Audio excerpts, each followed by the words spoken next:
Go. Assalamu alaikum, everyone. Welcome to Muslim Teens Bean and Everything in Between with your host, Aliyah. Today, I am joined by Sister Shaimaa Kraba, who is an author and an authorpreneur. So you guys may recognize her if you were at the New Year's Goals party. She was actually a speaker there, and she was so awesome. It was so cool. So I'm going to let you introduce yourself because I feel like you've got a lot of things. Awesome. Thank you so much, Aliyah. Okay, so my name is Shaimaa, and Aliyah, as she said, I am an authorpreuneur. What that means is an entrepreneur, but in the book publishing world. Essentially, my mission in life is to basically find stories and preserve them, inshallah. Also write a few of my own. I find that stories are powerful. They hold wisdom. They hold ways. It's actually a source where you can connect with people. So I would say I'm a storyteller, either through speaking or through writing and what have you. And I've also just started not too long ago my own podcast series called Illogical Logic, where basically what we discuss is illogical logics that hold us back as Muslims from attaining our greatest potential. I believe the Muslim community has so much to offer, and what's holding us back is our way of thinking from actually achieving and being the best versions of ourselves, inshallah. So yeah, I'm also a book coach. So that's something that I do on the side, where I get to coach people on how to write a story. And if the story or the author doesn't match like what or align, for example, somebody might be super into sci-fi and maybe it's a sci-fi that I really like, or maybe a sci-fi that I'm not really 100% on it, but I know a few people who are very good at that, and they're Muslim and they're also coaches as well. So I would connect that person to there. And also my dream was one day, inshallah, to build the publishing business that I opened 6 years ago, inshallah, to publish other people's works. So either mainstream or self-publishing. So yeah, that's me in a nutshell. But for me right now, what I'm really focusing on is the podcast series and the writing and the coaching part of it, inshallah. Mashallah, that's amazing. You've got like so many things going on. I don't know how you do it. But before we do jump into the actual interview part of the event, I'm going to just do a very rapid fire questions. Basically, I'm going to say it really quickly and you give the quickest answer that you can, okay? Okay, so 3, kind of nervous. 2, yeah, it's honestly, I would be nervous too, but it's fine. It's pretty easy. Okay. So 3, 2, 1. Favorite hobby? Ooh, I thought of soccer. That was the first thing that came to my head. I love soccer. I haven't played it in a long time, but yeah. That's cool. Favorite book? Ooh, that's hard. That problem. Oh, this is hard. Oh my gosh. This is hard. That's really hard. You can choose a few if you can't choose one. Okay. Okay, you know what? This is a good book for you guys. Okay, I'll tell you guys a book when it's around your age, because some of the books that are my favorite right now, they're maybe a little bit too mature for you guys. Okay. One of my favorite series is by Shannon Greenland. Okay, it's like a spy book series. I actually have it in my Kindle. 1 second, give me 2 seconds and I can find it for you. I know the one book that the first book of the series is called Model Spy. Yeah, Model Spy is the first book of the series by Shannon Greenland. Yeah, perfect. It's the Specialist series.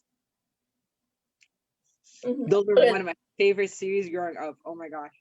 That sounds so good. I should check it out. Yeah. What is one goal that you have for 2021? Be true to myself.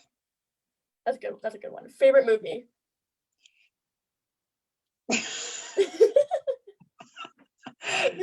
Oh my gosh.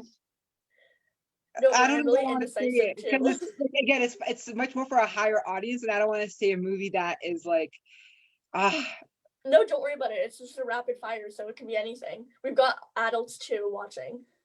Okay. 1 second. One of my favorite movies growing up when I was a kid.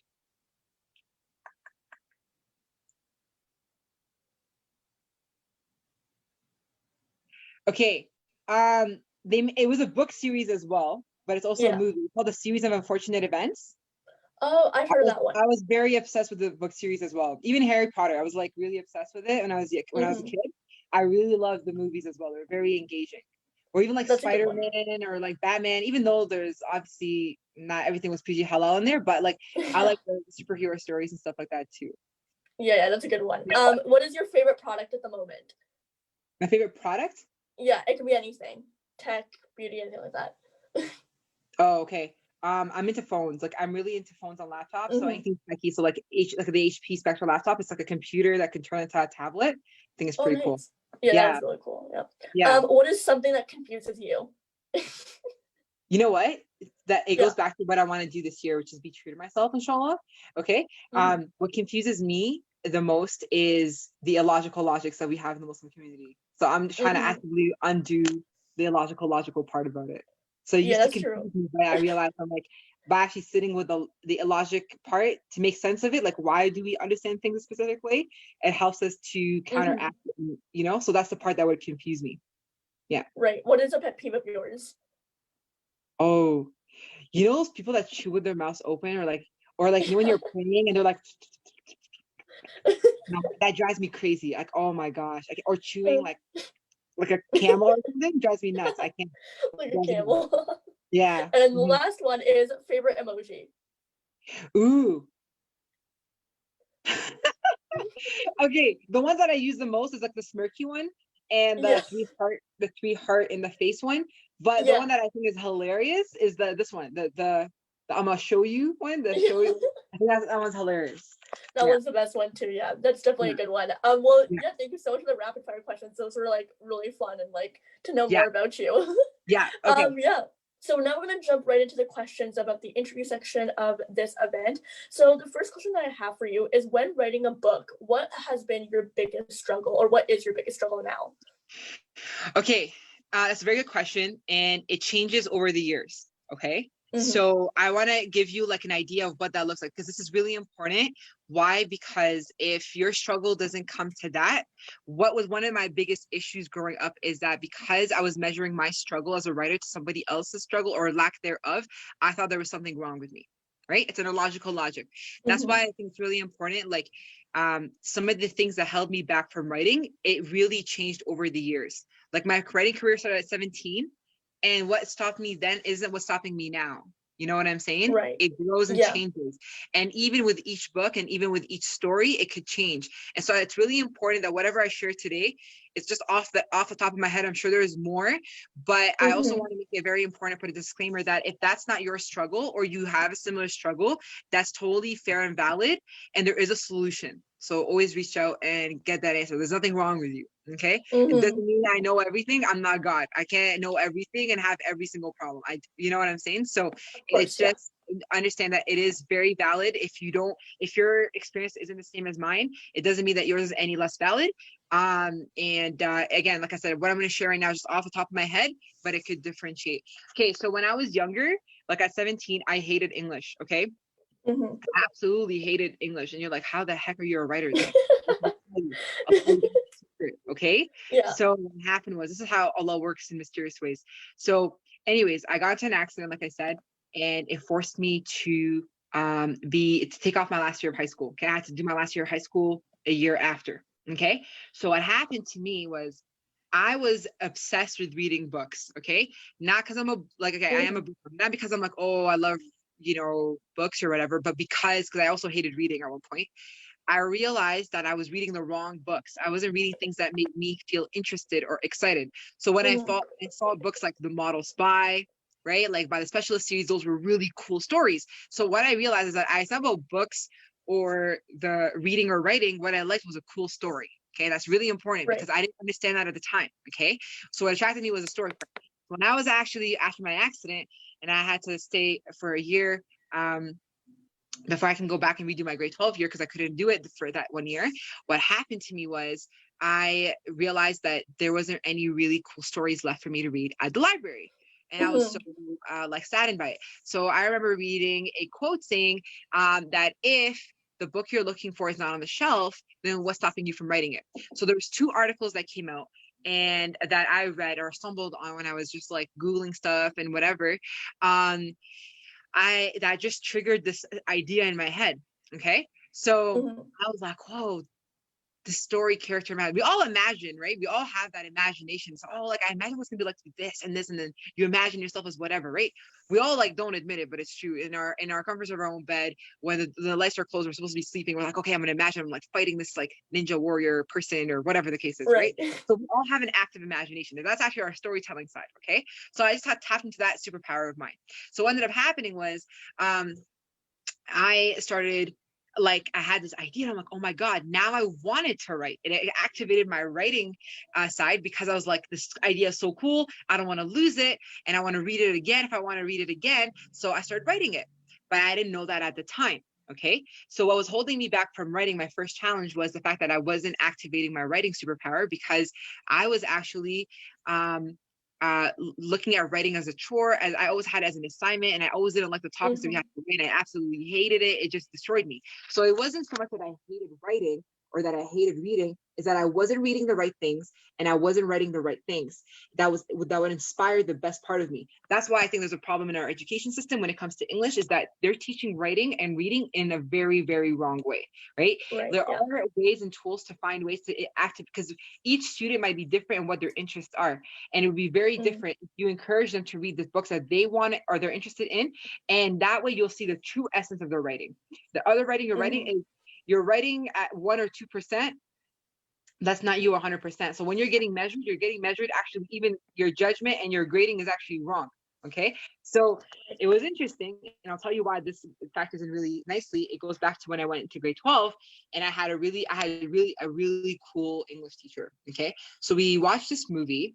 Okay. And then she said our homework was to compare this movie, like it was based off of a Shakespeare book, with a book of your own choice. Okay. I was like, wait, a book of your own choice? Are you serious? Like, this never happens, right?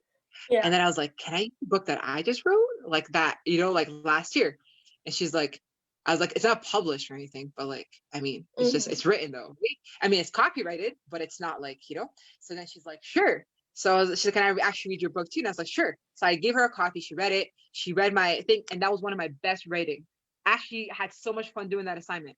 And I can even understand why. Okay. I didn't understand why at the time. This is why it's so important to understand what you do and why you do it. Okay. But I didn't realize that at the time. The other thing that I didn't realize at the time was that I had to do these elective courses. So you could do dance, you could do drama, you could do whatever. So I wanted to do the fun stuff like drama or dance or whatever, right? And all those classes were filled up. I was so mad. So I was forced into two options. One was business and the other one was creative writing. I was like, oh my God, more writing? No, but then I can't graduate. And I already lost a year, right? So I didn't want to like lose more time, right? So I was like begrudgingly agreed to the course, and I was so angry. But I'm so happy because when I did business, it taught me and it helped me discover my inner Khadija. Okay, and I had this teacher that taught me. So I also think that sometimes it's not that there's anything wrong with what you're studying; it's who's teaching it. Sometimes you have the teacher that really just doesn't know the topic and how to connect it to the students, and it's so important. Okay, so sometimes you're not the idiot. Sometimes just your teacher just doesn't know how to connect with you and the topic. So number one, it taught me a business side of myself. And I was like, wow, this is actually really fun and interesting. I never thought business could be so interesting, right? And then the other thing about creative writing is where I really discovered the secret society of writing, okay? So this was all about creativity. It wasn't, the writing came from the creativity. And he was the first teacher that ever said that. I'm like, how come I hate my English classes, but I like your class? It never made sense because they're both English, right? I was so confused. And he said something, stories actually are something that is in our head. It's an imagination, but language, English, Arabic, whatever, is just a tool to bring the story out. So actually English isn't about, like, you're not a great writer because you know English. You're a great writer because you're creative. And that took me a good 12 years to understand what he meant. And it's not until now that I'm like, wow, that makes so much sense. That it's not that, because that's why I hated grammar. I hate all that stuff. It was so boring to me, okay? But what I liked was the story part. And I could never understand how come I could hate and love something so much, okay? So that was what I discovered. And that's what I'm like, that's why I actually purposefully in school never took English courses after university, because I was so afraid it would kill my creativity. It would kill the part of me that I was like, I wanted to just protect so much. So I would edit people's stories. I would edit people's essays all the time. And I did it because it's just like something that I liked changing and making it better. So it tapped into my creative side. So that's how that evolved. And then it became a thing where my writing evolved as well. And I noticed that I was going towards more truer stories, so nonfiction. But I like the fiction part. Fiction means it reads like a really cool story. It's like it's not a true story, but it's like fictitious. But I liked true stories. But here's the funny part: I hated biographies, but I love people's life story. But a life story is a biography. So I'm like, how come I hate and love the same thing? Like, what does that? What does that mean, right? I was getting stuck. Like, how do I hate and love this thing so much? And it took me time to understand that a biography is just a boring way of telling someone's story that is pretty cool, right? So there's there's a fiction you could tell someone's story, but this depends on how you say it.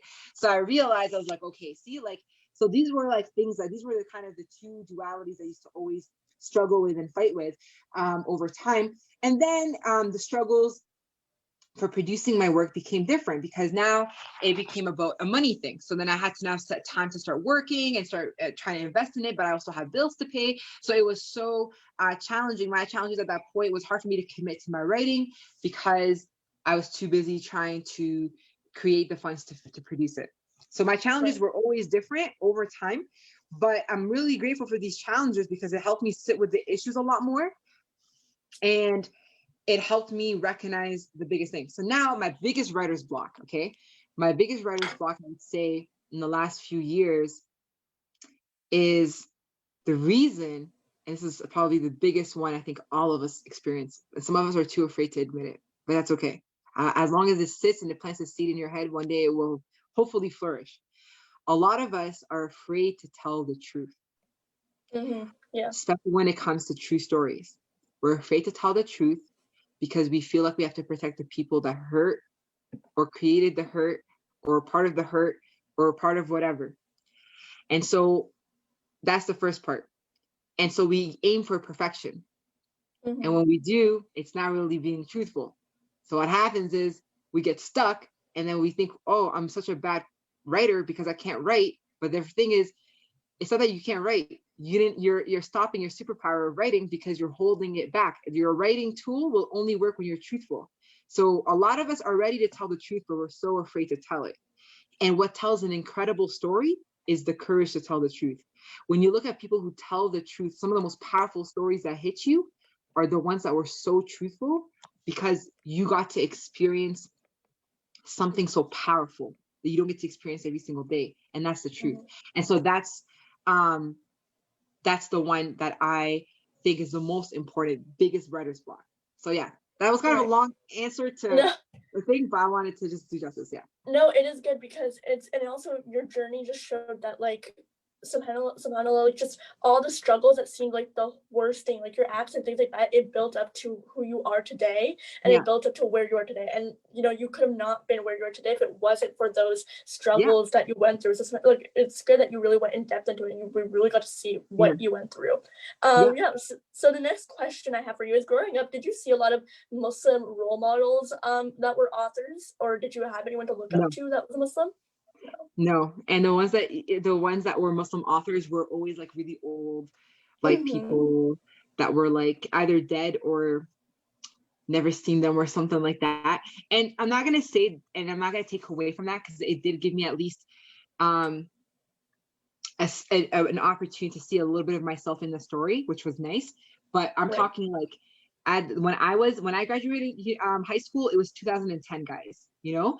And so like at that time, that's like 11 years ago, guys, okay? Almost 11 years ago, like it was a very different world. Like right now you can kind of see a little bit more of it, but it's so different. It's so different. Even right now, I would say it's probably even worse because before you could never see Muslim representation. Now you're seeing Muslim representation, but not Islam, true Islam. Yeah. So now you're seeing what looks like a Muslim, but not really Islam. So you're not really still seeing a part of you being represented. And it's a very difficult truth to admit. But if we're not going to change it, if we're not going to find these, if we're not going to own up to the truth and say it, it's not going to make any changes. we're not going to make any changes. You know what I mean? So yeah. Yeah, if we don't step up to the plate, we can't be role models for the next generation. That's so true. Like growing up, I never remember seeing anyone really like any Muslim who was in the industry, whether that's in the media, whether that was like in books and things like that. So just we're seeing it emerge, but unfortunately not in the best way. And hopefully we can change that, inshallah, soon. So my next question for you is, why did you decide to be a writing coach and start a book academy instead of just being your own author and writing your own book? Please repeat the question. You got cut off. Yeah. Oh yeah. So why did you choose to be a book coach and a writing coach instead of just writing your own book instead and just leaving it at that and being your own author? Okay, perfect.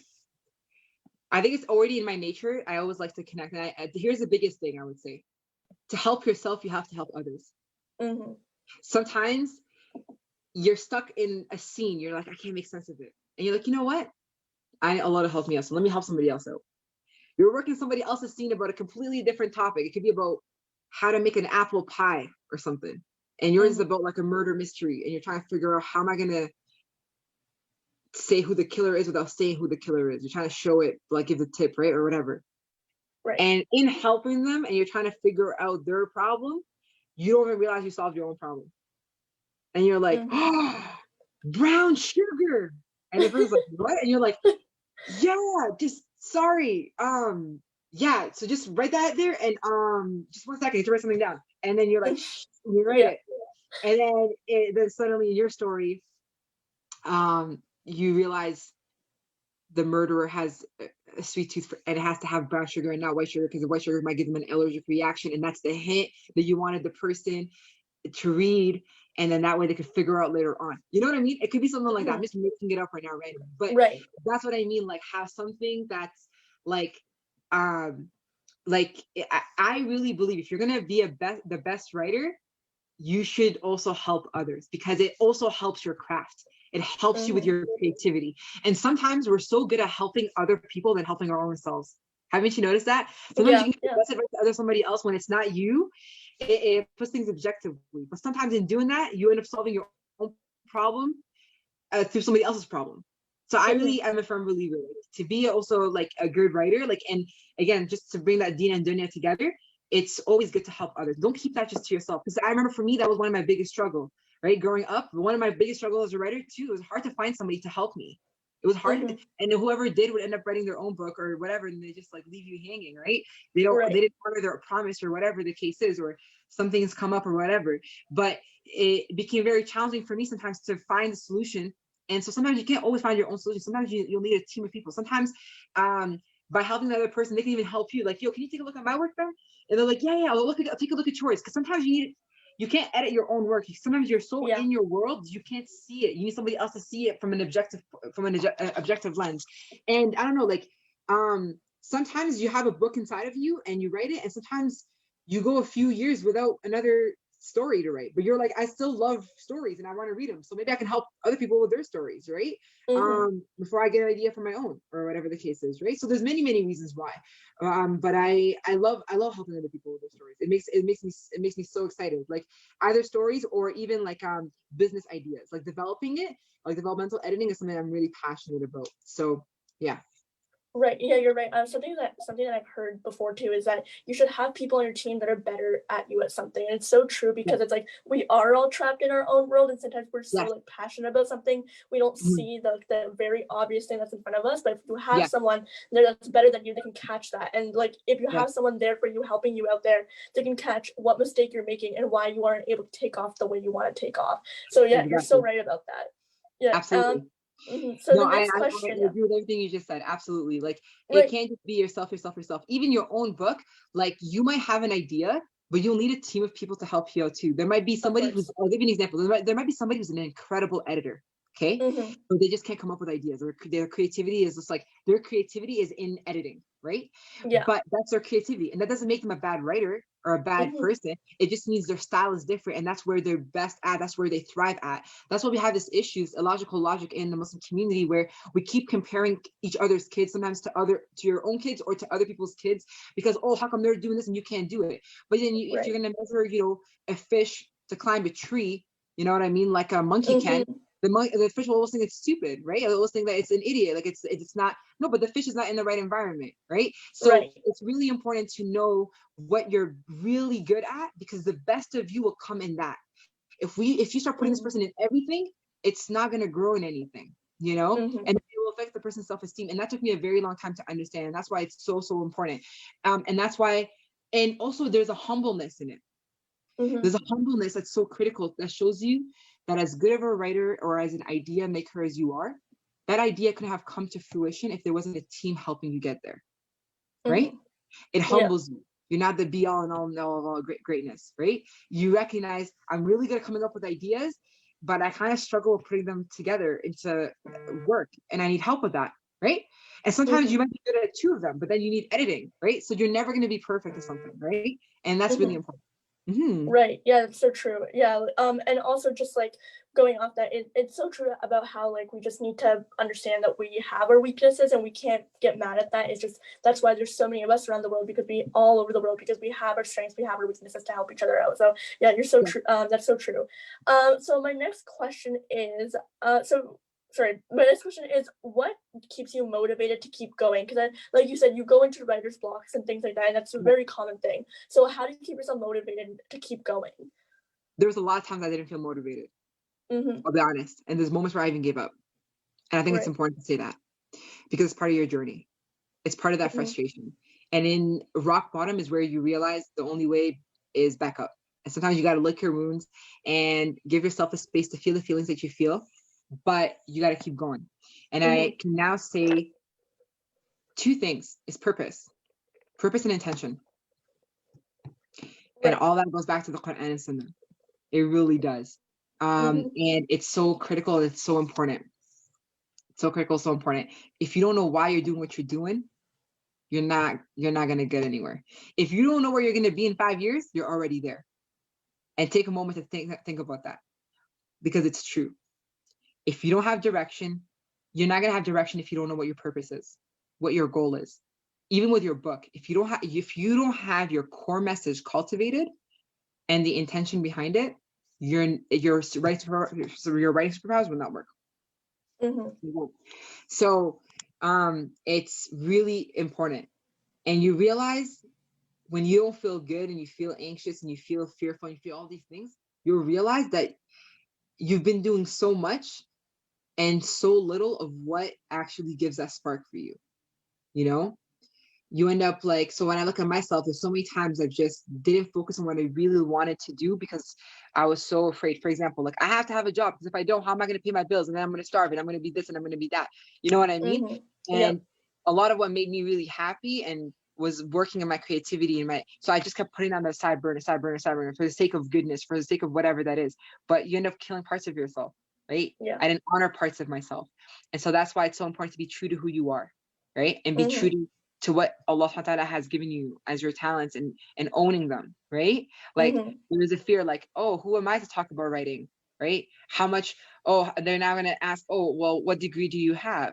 But I don't have a degree, right? I taught myself a lot of things, right? Well, technically Allah did. He just put tools in my life, people that I could learn under, books that I studied on. It was done actually the way a lot of our old scholars have done, right? Where they've searched for knowledge organically. Not it was, you went to school, paid an extreme amount of money just to basically like go out of it and then be in debt and then not even have a job in it, right? Like I said, an English degree does not teach you how to be creative. It doesn't, right? But you measure people according to a degree or status to validate their truth and what they're good at. We dismiss somebody who works hard or went to the University of Life. We dismiss that because that's not good enough. Because somehow we have this illogical logic that if you have this degree, if you have this, then you are valid enough to say something about it. And it took me a very long time to accept that that's not always the case. And it was very, very hard. Okay. And that has held me back big time. Absolutely. So it's really important to say like that, to go back to your question, what's going to keep you motivated? What's going to keep me motivated is being true to myself and being true to my message. Because if my message is truth, if my message is whatever it is, and I'm not standing by it, it's not going to work. I can't function when I'm not in alignment with what my message is. Your purpose has to be greater than that. So if your purpose is, you know what, this is going to be for the sake of Allah to spread the truth, Ya Allah help me, that should motivate you. Your why has to be greater than any bad day, because there will be bad days. There'll be days where you just feel lazy, or you just feel tired, or you just feel whatever, but then you remember why you started. And that's what keeps you going. And that's something that, guess what? I may be strong today to say it, but I may have my days coming up where I'm gonna have a hard time with that day. And the reason I'm saying that is because I'm at 29 saying this. This happened to me in the last 12 years as a writer. And I've had my days where my why wasn't strong enough to keep me going on the bad days, because you're not gonna feel motivated every day. You know what I'm saying? You're gonna have moments where you feel motivated, but not all the time. And unfortunately, the motivated days are probably very far, maybe 5% or 2%. And the other 98 and 95% is just your why has to fuel it. That's why your why has to be powerful, and it has to be true. Very, very, very, very important. Right. And how can you craft and find your why? Because a lot of us are students or younger, right? And we find our passions by just doing things, and we find something that we like, but we can't really put the words to the why we like it. We just know that we do. So I guess, how can you craft that why, and how can you find that why? And how did you maybe specifically find that why? I didn't even understand a lot of the why I did. Remember I was telling you when I was 17, I was like, how come I like English and hate it? Oh, at first I hated it before I experienced some parts that were really cool, right? I couldn't even understand why of it. I would say journal it out. Journal it out. And sometimes you're not going to understand a lot of why you like it. And ask Allah. Make Allah your best friend. Talk to him, you know? Even if it's just you in your bed. I don't know why I really like this, but it's really interesting. And journal it out. You know, there's times where I was able to journal it out in writing or in video. I'm still trying to figure out ways to understand things, but sometimes you're not going to understand the truth. But sometimes Allah will guide you to it. You're just resisting it, right? Yeah. Because we look at our parents, may Allah reward them and bless them, but they're also imperfect too, right? And it's really important to recognize that sometimes we just are wise because we want our parents to be proud of us, right? But if we make Allah proud, by default, our parents should be proud. If they were also looking towards what Allah would be pleased with, right? So of course, if Allah's pleased with what your action is, then by default, your parents should also be, right? That's how it's supposed to be. Unfortunately, that's not always the case. And again, it's a difficult truth to admit, but it is the reality. And this doesn't mean you're supposed to sit there and start boycotting everybody who doesn't support. That's not the case. The case is understanding and sitting with the why. I think one of the best stories probably to reflect on is the story of Ibrahim alayhi salam.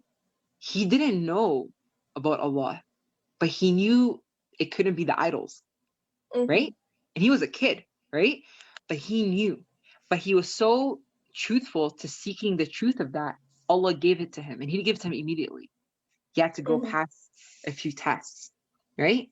So I want to normalize not understanding a feeling, but it's okay to sit with it until you find it, because we're in this society where everything has to be immediately. It's like a drive-through, right? Like instant, off the press. You have to know instant. But we're not designed to always have instant. Because if we have something instant and it's something so powerful and meaningful as a purpose, it's going to take time to understand. And it's going to be your life's work, right? To keep working on that purpose and editing and making it better and stronger. You'll never fully 1,000,000% always know the purpose. You will have a good, strong foundation. It's supposed to be Allah and deen, and it works for your deen and your dunya. But it's going to be something that's very hard to cultivate. For example, in a Muslim community, for some reason, we have this logic. It's illogical, but it's a logic that we hold as Muslims, is like, it's haram. It's very bad to have money. Okay, like if you do something for sabilillah, you can't get paid for it.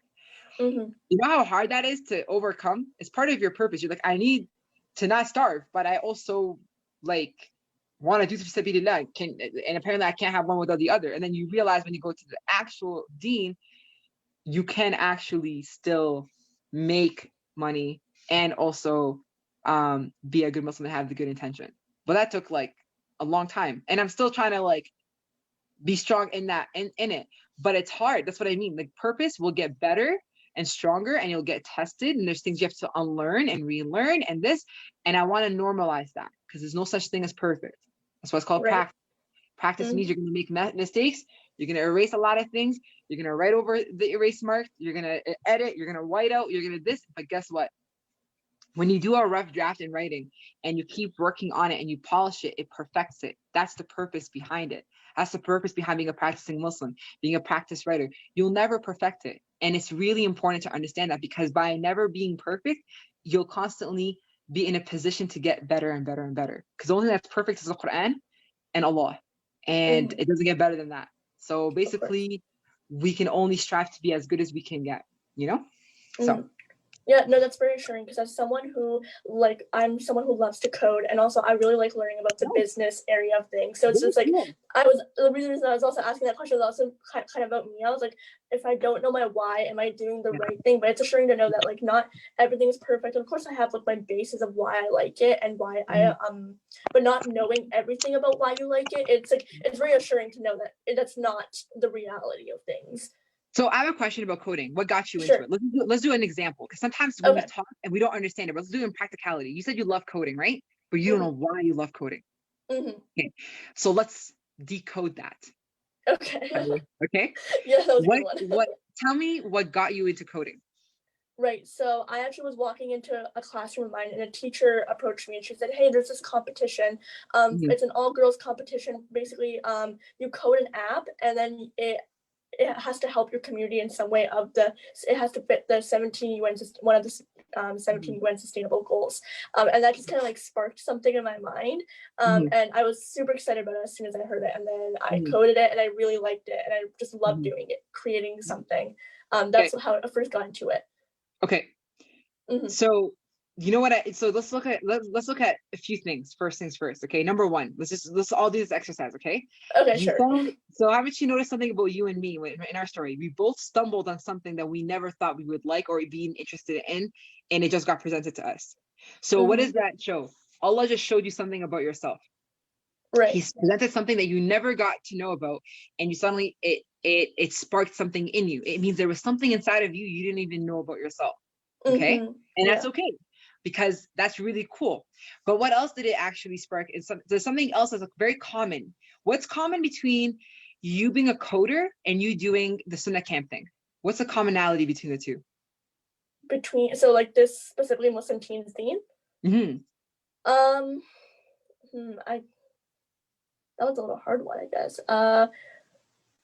With code, I think there's the top thing that can come into my mind right now is just you learn so much, and you learn such different areas that you wouldn't think that you would learn if it wasn't for what you were given, that platform that you're given. Okay, I'll tell you something that seems to be a commonality. Okay. In both positions, you are given a really interesting idea, but you have to solve it by creating. Basically, you have to solve the problem by using you're using problem solving skills. Right. You're using a foreign language that no one understands but you, right? But it actually makes sense, right? So the two things is that you're trying to solve a problem by creating a code, right? In this case, you're creating a space to actually solve these issues that a lot of these people have, but it's all about a concept in the end. The concept in the end is it's a SunnahCamp. It's a space where you're basically doing the same thing in coding, but you're doing it in real life, right? You have an idea, and now you're building the app, and with coding, you have to constantly code, and you have to like maybe delete and edit and this to maintain this this why, right? The why you're doing it, right? So in this case with SunnahCamp, you have a lot of people that come with different backgrounds, different things, but the same thing that links you guys all together is your deen and Islam. But everybody has aspirations and goals and dreams, but they don't have a space to be able to talk about it. And so you guys created a space. So you were able to decode a lot of what the other people are going through, and so you have a problem solving side to you, right? You like to fix things and think about it. You're a thinker, right? And you're also creative, right? So do you see how like you sit down with something, and even right now as we're talking, I'm sure you're probably itching to just like go to your own little quiet space and just like think about it and like actually analyze it. But in a position of you're like, you're actually learning more about yourself, right? So that's how you get to understand why you do something. And then you ask Allah. The most important thing is ask Allah to guide you. I never knew I liked it for myself. And tell Allah, like, that's so cool that you showed this to me.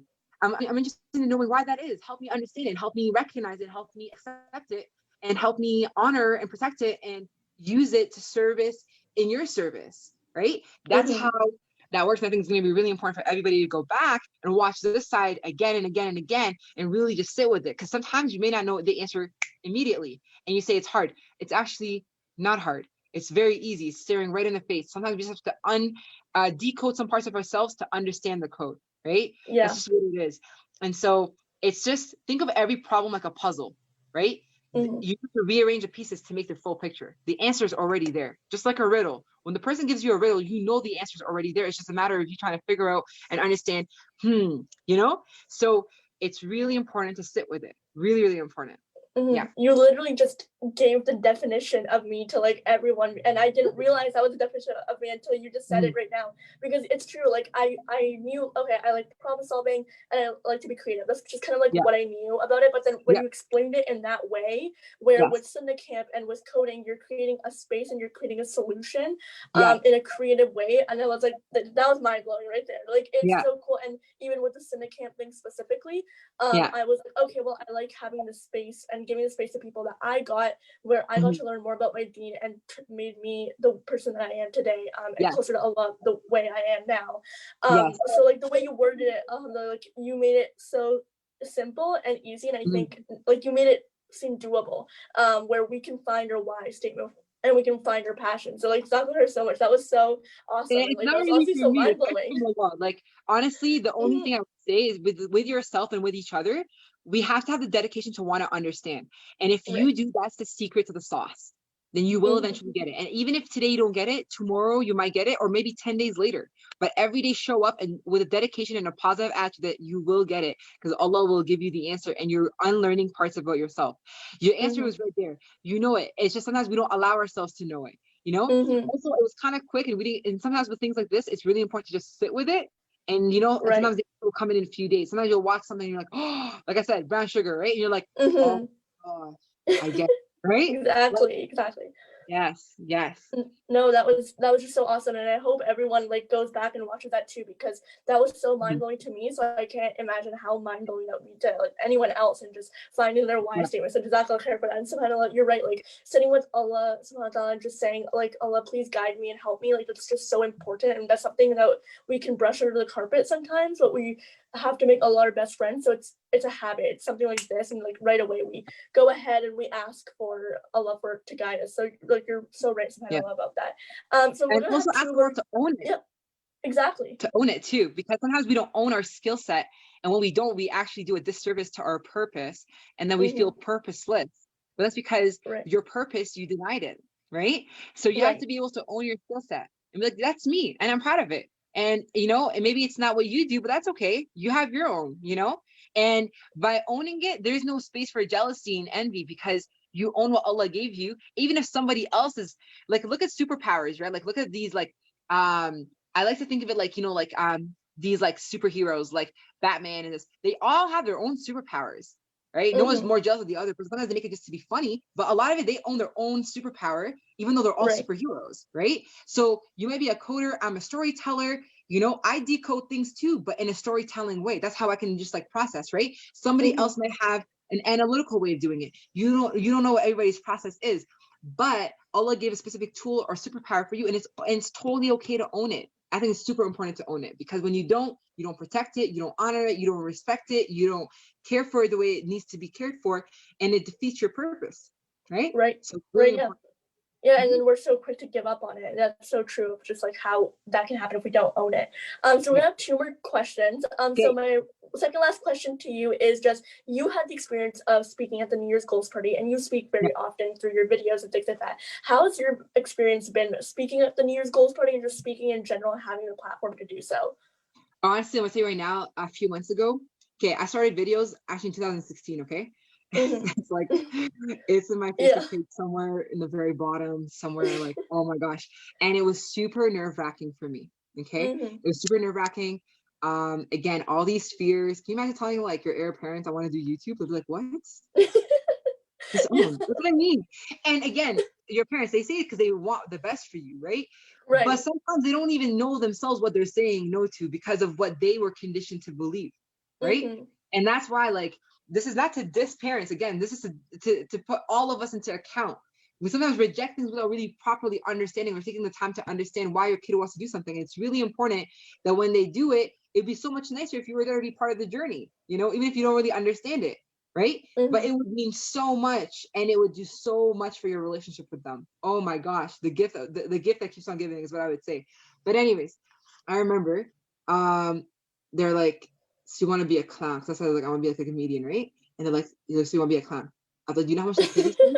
Because y'all are talking about, like, you know.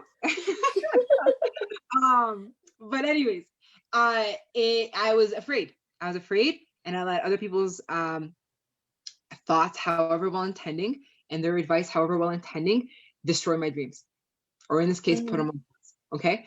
And then I was so scared to come back and do a video. And it was actually Sheikh Muhammad Sharif in the visionary class. He said, she might just do it. I'm like, you know how many times I had to re-edit this video? Like, so many times. He's like, you're just go off the cuff. And I realized with myself, like, I have, like, I it's not, I don't want, like, to be prepared, but I feel like I've been preparing my whole life. I'm just ready to go off the cuff. You know what I'm saying? So like, those questions, I'm like, did she ask me that? I was actually going to review them before I, like, watched it. I didn't even get a chance to read the questions you sent me. I was like, oh my, I hope I don't embarrass myself. That's okay. It's okay. Even if you embarrass yourself, it's part of the journey. Own it. That's what I'm saying. Own it. Okay. But anyways, yeah, I was super nervous. Right. But I'm not gonna lie, the more I'm doing it, the more comfortable I'm getting. And it just shows me, again, it's a sign that says, like, you know what? Allah put this inside of you. You know, you're meant to do this, right? So again, owning it and respecting it and honoring it and watering it with all that love, okay, and all of the eyes, right?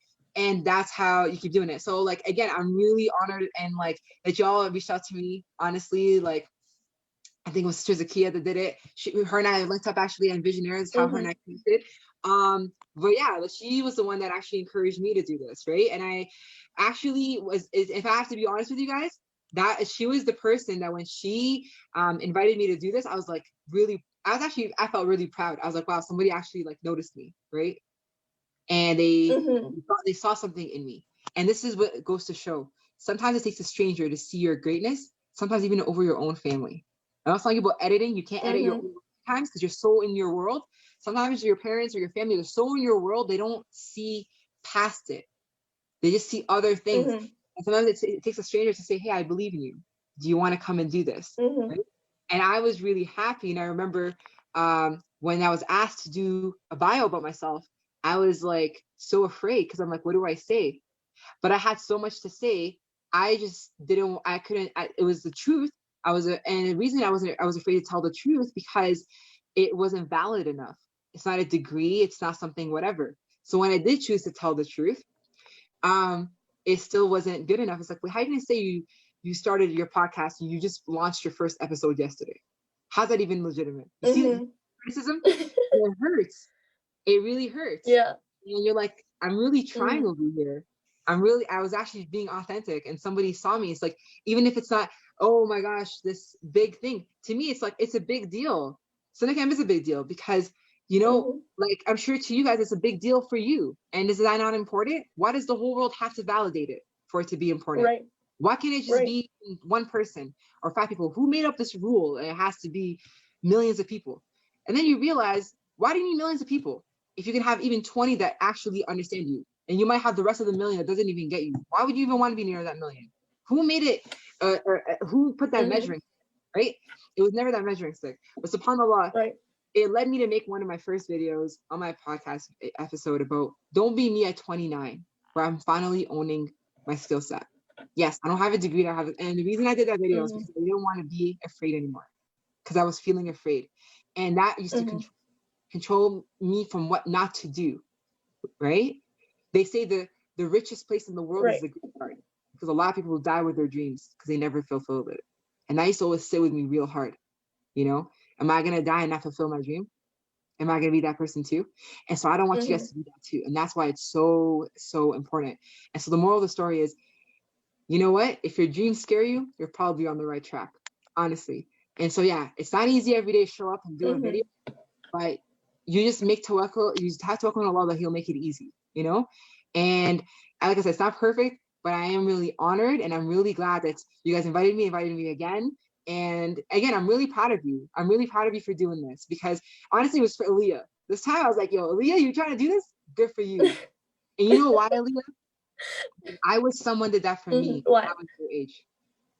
I wish somebody did that for me and said, you know, I actually remember asking, it was actually a very famous celebrity. Okay, I'm not going to say her name, but it was a very, very famous celebrity. She was going through a very, very difficult thing. And I was so like impressed by the story, and I was so amazed. I just wanted to like I don't know, just like I just want to write your book. I want to like help you, whatever. Like even just talk on my podcast. I'm so excited. Like I love your story so much, and I felt your story, and I felt your pain. And a part of me was like, if I sit here and say, oh, well, who the hell are you? What if she just ignores you, doesn't reply, right? And I was like, see, those are negative thoughts. So I said, no, I'm going to challenge myself. Just for the sake of it, I had this thought, I'm going to beat it by actually doing it. So guess what? I actually sent her a message, I sent her an email, and I actually even did a little video just to show her that it's more than just words on a screen, right? Guess what happened? Right. She blocked me. What? On all the social media. And I'm not gonna lie, I'll tell you something. No, I'm gonna be honest here. I did feel fear, and I felt the fear of rejection. I felt those feelings that I had again, which is, oh, you're dumb, you're an idiot, you're this, who cares? Like, you're not even that important. All these things are not true. You know, it's shaitan and other people, like, you know. And the reason I'm sharing this with you guys, because I want to make it very important that we all have these thoughts where we beat ourselves down. We would never say these words to those we love. So how can we say this to ourselves? And I'm really happy she did do that, because Allah was teaching me something that I still needed to improve on my fear of rejection. Why was I so afraid of being rejected? And why is it that she has more power to say something about my worth than me, or the people who know me, have taken the time to know me, right? Right. So really the loss is on her end and not me. But it took me a journey to get to the point to say that. But you know what? It took one friend who said to me, Shaimaa, knowing how hard you've been struggling to get there, I'm so proud of you for trying. And that made me cry, right? And it was the words that I wish I had said to myself first before my friend. But we're so unkind to ourselves, right? And it took a friend who said, I'm proud of you, right? Because somebody could look at it, oh, you're just being whatever. And it's not true. That's not your intention. But that's the way they want to look at it. That's why it's so important to know your truth and stand firm by it. But it took a friend who said, I'm proud of you for trying, right? I'm really proud of you for trying. So, and that's okay. And even if it's from a Muslim person, because that person was a Muslim too, this celebrity person, okay? And it just goes to show that Muslims are not perfect. They have their traumas too. Maybe I triggered her. I don't know, right? Like, she's going through so much. Maybe she's been so used for so long that anything that remotely looks like it, even however well-intending, it's had that. And that's how we can give excuses for our Muslim brothers and sisters without belittling our own experiences. And that's why it's so important to stand true to yourself. And the reason I'm sharing this with you is to tell you I'm not perfect either. I'm not, right? But that's part of the beauty, right? And if we can have the courage to start sharing that I didn't get to this point because it was perfect and I didn't have tears or moments where I doubted myself. Of course I had them, right? We should normalize it. That way, if you're feeling it, good. It's part of the journey. You know, it's of course, yeah, that much better. Absolutely. Yeah, no, that's so true. How we just like belittle ourselves and like put ourselves down for so many things, and it takes another person or another, like, just anyone to just recognize our hard work and recognize our own self. And it can't be us that says you're so good at this or you're amazing. And we sometimes find that to be conceited or something. But in reality, if you're just recognizing your work and recognizing the fact that Allah subhanahu wa ta'ala gave us this gift, it's not conceited. It's just a good thing. It's gratitude. It's humbling. So, like, Sana, you're so right. That is being true to yourself is honestly the biggest piece of advice you could give to anyone, because that's what you need in anything. So, Sana, that's amazing. Do you have any? Yeah. But also the courage for you to reach out, right? I'm exactly. sure there's fear, like, what if she says no? What if this, right? Because we're so afraid, like, we're gonna get rejected. And I'm just saying, I know what that's like, and that's why it's really important to never forget where you come from. I remember when I was your age, and I've also gotten rejected, and I really just badly wanted to do the right thing, but we never take the time to understand the other person. So never forget where you came from. Never forget where you started. No matter what success, don't forget step 1, because somebody else in their step 1 is going to hit you up at step 20. That doesn't mean you need other people at step 20 to feel some better part about yourself, right? And it's really, really important. It's actually in the Quran too. Surah Abasa wa tawalla an ja'akum al-a'ma. the Prophet was talking to the Yahuds, trying to give them dawah. He was doing a good thing.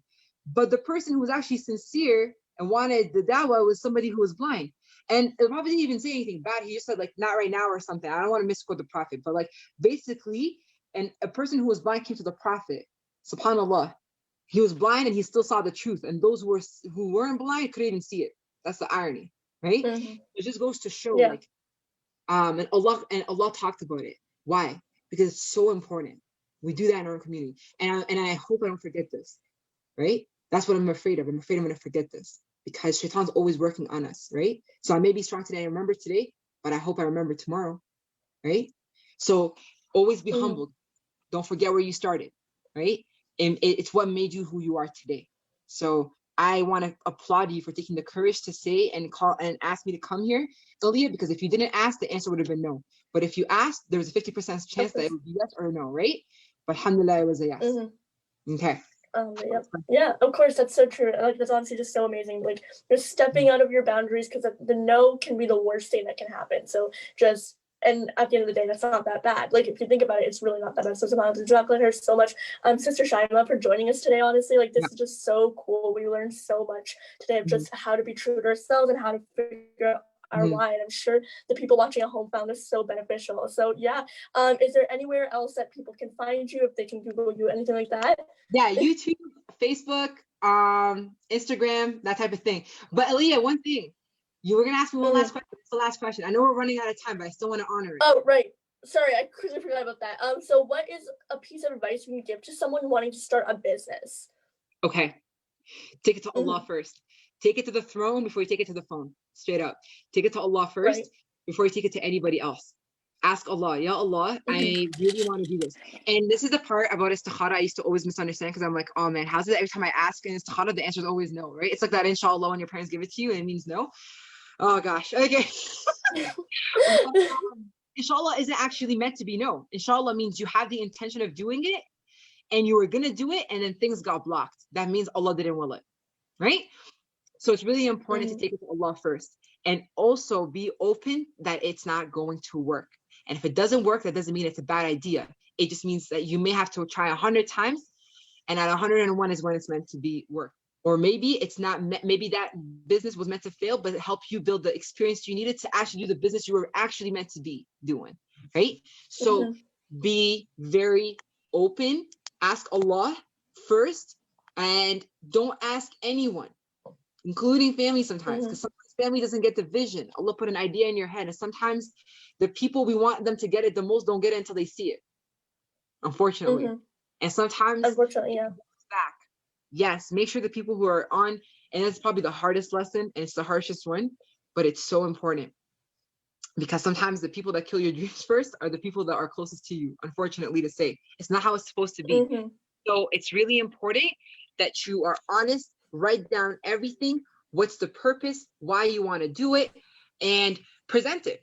And if your family doesn't accept it, that's okay. Ask Allah again. Be like, Allah, I really, maybe she's my mom's heart's for her to see, or maybe my dad's heart's like you see it. And then it could be a sibling that gets you, and that's like your parents' favorite, and then they're like, okay, beta, all right, I get it. I'll listen to your Bajo or your Didi or whoever, right? So, or maybe it's your grandma, right?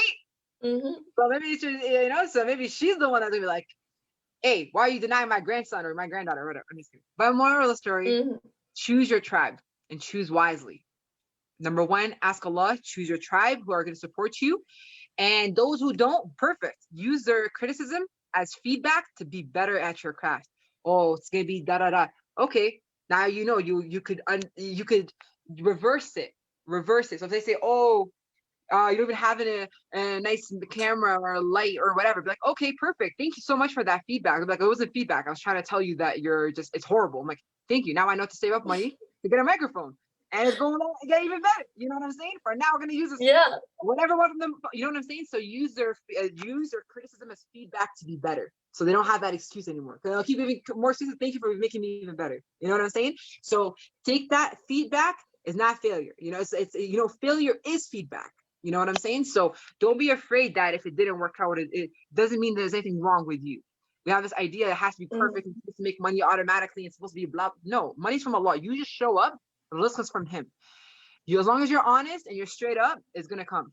And if you're gonna, don't compare it to anybody else that seems that they got it all going. That's even scarier, because that's also a test, having everything, right? Like I said, don't forget where you started. And be true to yourself and be open to change. Right. That's the most important, you know? But most importantly, don't give up. Pause if you have to. Take a break. Go back in a fresh face, but don't give up. Don't internalize it like you're somehow a bad person. That's the worst thing. And it's easier said than done. I probably have to watch this video many times to remind myself, but it's really important that you're not that person. You're just seeing the outside. You don't know what's going on inside. You know, I always say, I'm like, whenever you see somebody with some kind of success, right? You don't know the du'as and the pain and the tears they had to go through for maybe 5 years, 10 years to get to this point. Right. You don't know. A lot of us want the best and the business and all this, but we don't want the hard work to get there. Yeah. Right? It's really important. Yeah, that is so true. Like sometimes it stresses you out to think about the struggles, and then when you see like the good stuff, then that's like what you want, and that's what you're drawn to more, not the struggles. So that's just really cool. Yes. And one last advice I think is really critical is know yourself, but know how other people see you or see your business. Why? Not because you have to believe it, but if you know you're the underdog, you know what you're up against. So I'll give you an example of what that looks like. Like I knew when I was working in sales in the electronic industry, I knew as not just a female, but a Muslim female, a visible Muslim female, that already worked against me. So many people would not buy or trust me as a salesperson because I'm a female. I must be an idiot and I don't know nothing. Okay. And so it was really important to understand and not take it personal. So I remember one of the advice that was given to me is instead of trying to defend that, just show that you know. And it's interesting because in writing, we always say the best form of writing is showing and not telling. Don't tell me you're angry. Show me you're angry. My fists were curled up, right? Like his brows were furrowed, right? Like stuff like that shows you're angry, right? So I remember a guy came in and he's just like an old white dude, right? And he just comes up to me and I was like, oh, can I help you? And he's like, you work here? And I was like, yeah, I'm clearly the same uniform as everybody else. Like, what kind of question? See, I can sit here and get mad and angry, right? But you have to see, I know myself. I know I work here. Does that mean because he didn't know I work here, he chose not to know that I work here, does that mean I'm not an employee and I have to degrade myself? No, of course I work here. It's very valid. He's the person that doesn't see it, or he sees it but chooses to ignore it, right? So it's important to know yourself because it's going to help you not internalize what other people think of you, but it's important to know what people think of you because then you know how to still do your job even more. You show up. You know how to say like under promise but over deliver, right? So with this guy, he comes in and he's like, let the big man talk. Where's the manager here? The other guy. I'll just wait for him. Wow. 20, 30 minutes for the guy before I can just right now help him. I'm like, and then what was he holding in his hand? A diode. Okay. I was like, oh, you help the guy? Did it blow out? He looked at me so shocked. You see how you show the person? So say before I used to get mad and angry, like, oh, well, forget him, whatever. Instead, I'm like, you know what? I know my knowledge. He doesn't know it. That's fine. I'll show him. I don't have to show him. I'm showing myself. I'm still doing my job, right? Whether he takes it or not. Okay. Oh, you know that? Wow, that's interesting. I was like, well, anyways, what number is it? Is it da-da-da-da? It looks like a blah, blah, blah number. And now he begrudgingly had to, you know what I'm saying? So the power is in your hand. So know yourself and know how others perceive you. Not so that you can internalize it, but it empowers you so you could be even better at your craft. It's better when people think you're stupid and you show up to be smart. Perfect. It's worse when people think you're smart and you always have to be smart. You know what I mean? Yeah. You know what I'm saying? Yeah. You can think I'm stupid all you want. Think I'm the worst all you want. But every time I deliver, it means I always look so amazing, even if it's my sloppiest work, right? So, so that'd be like one of my most important advice is that too. So yeah. I'm glad you asked the question. It was really nice. Yeah, no, Jazakallah khair, Sister Shaimaa. Thank you for reminding me. I completely forgot. But thank Jazakallah khair so much for joining us today. You guys again, find her on YouTube, Facebook, Instagram, all that. She's super awesome, and Jazakallah khair so much for joining us today. You just have so many cool things to talk about, and I was so excited to be here and to learn. Also, my why statement too, so that was so cool. Inshallah, we'll see you guys all soon watching at home. For next week's Muslim Teen Scene and everything in between. And we'll see you all soon. Assalamu alaikum. All right, take care. Assalamu alaikum.